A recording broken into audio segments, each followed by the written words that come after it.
Rudy smiled at Norma. Sun glinted off her hair. They walked deeper into the woods, hand in hand. The air smelled of pine and damp earth. Birds sang sweetly from the trees. It was a perfect afternoon. Norma laughed, a sound as bright as the sunlight filtering through the leaves. They stopped by a clear stream. The water sparkled, cold and inviting. Rudy felt a surge of happiness. This was perfect. This was peace. As the sun began to dip below the horizon, they turned back. The forest, once welcoming, now seemed darker. The shadows stretched, long and ominous. An unsettling silence replaced the cheerful birdsong. Rudy felt a shiver run down his spine. He glanced at Norma.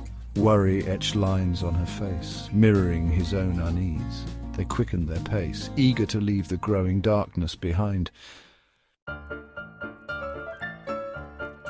A strange hum filled the air. It vibrated in the ground beneath their feet. Rudy stopped, heart pounding.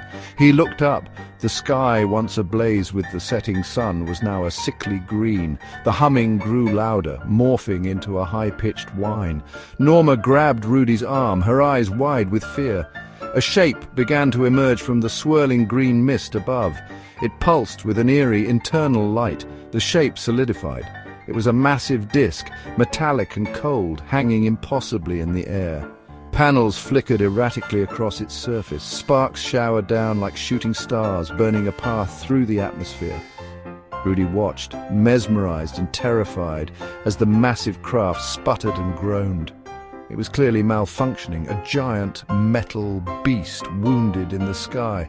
Then a blinding white light erupted from the heart of the machine.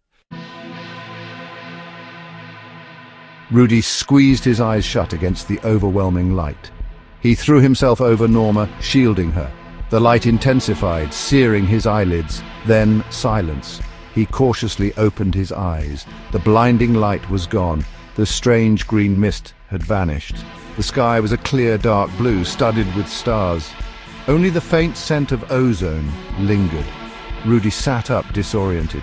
He looked around frantically for Norma. She lay nearby, slowly sitting up, her eyes filled with confusion. What was that?" she stammered, her voice trembling.